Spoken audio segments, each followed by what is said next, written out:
KGF cinema ಮೂಲಕ ಬೇರೆಯದ್ದೇ ಹಂತಕ್ಕೆ ಹೋದವರು ರವಿ ಬಸ್ರೂರು. ಹಲವು ಹಿಟ್ ಚಿತ್ರಗಳನ್ನು ಕೊಟ್ಟಿದ್ದಾರೆ. ಮಾಸ್ ಸಿನಿಮಾಗಳು ಎಂದಾಗ ಅವರಿಗೆ ಆಫರ್ ಹೋಗುವುದು ಹೆಚ್ಚು.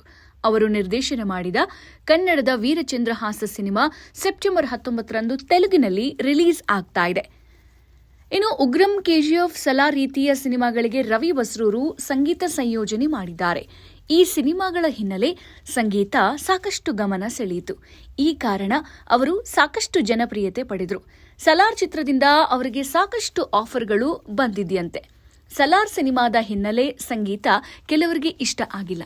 ಕೆಜಿಎಫ್ ಚಿತ್ರದ ಪವರ್ಫುಲ್ ಆಗಿಲ್ಲ ಅಂತ ಅನೇಕರು ಹೇಳಿದ್ದೂ ಇದೆ. ಆದರೆ ರವಿ ಬಸ್ರೂರು ಜೀವನದಲ್ಲಿ ಈ ಚಿತ್ರ ಬದಲಾವಣೆ ತಂದಿತ್ತು. ಸಲಾರ್ ಸಿನಿಮಾ ರಿಲೀಸ್ ಆದ ಬಳಿಕ ನನಗೆ ಅಮೆರಿಕ ಪ್ರೊಡಕ್ಷನ್ ಹೌಸ್ಗಳಿಂದ 3-4 ಫೋನ್ಗಳು ಬಂದಿದೆ ಅಂತ ಹೇಳಿದ್ದಾರೆ. ರವಿ ಬಸ್ರೂರು ಅವರು ಸದ್ಯ ಸಾಕಷ್ಟು ಆಫರ್ ಪಡಿತಾ ಇದ್ದಾರೆ. ಆದರೆ ಮೊದಲಿನಷ್ಟು ಸಿನಿಮಾ ಹಿಟ್ ಆಗ್ತಾ ಇಲ್ಲ. ಈಗ ಅವರು ಪ್ರಶಾಂತ್ ನೀಲ್ ಹಾಗೂ ಜೂನಿಯರ್ NTR ಸಿನಿಮಾ ಜೊತೆ ಕೆಲಸ ಮಾಡ್ತಿದ್ದಾರೆ. ಈಗಾಗಲೇ ಅವರು 3-4 ವರ್ಷನ್ಗಳ ಮ್ಯೂಸಿಕ್ನ ಕಂಪೋಸ್ ಮಾಡಲಾಗಿದೆ. ಅವರು ಈ ಬಾರಿ ನಿರೀಕ್ಷೆಯನ್ನು ಮೀರಿಸ್ತಾರಾ ಎಂಬುದನ್ನು ಕಾದು ನೋಡಬೇಕಿದೆ. ಇನ್ನು ರವಿ ಬಸ್ರೂರು ಸಿನಿಮಾ ನಿರ್ಮಾಣ, ನಿರ್ದೇಶನದಲ್ಲೂ ತೊಡಗಿಕೊಂಡಿದ್ದಾರೆ. ಪ್ರಯೋಗಾತ್ಮಕ ಸಿನಿಮಾಗಳನ್ನು ನಿರ್ದೇಶನ ಮಾಡ್ತಾರೆ.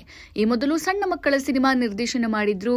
ಈ ಪಾತ್ರಧಾರಿಗಳಿಗೆ ಯಶ್, ರಾಧಿಕಾ ಪಂಡಿತ್ ಮೊದಲಾದವರಿಂದ ವಾಯ್ಸ್ ಅನ್ನ ಕೊಡಿಸಿದ್ರು. ಇನ್ನಷ್ಟು ಹೆಚ್ಚಿನ ಮಾಹಿತಿಗಾಗಿ ಫಾಲೋ ಮಾಡಿ ಬ್ರಿಗೇಡ್ ನ್ಯೂಸ್.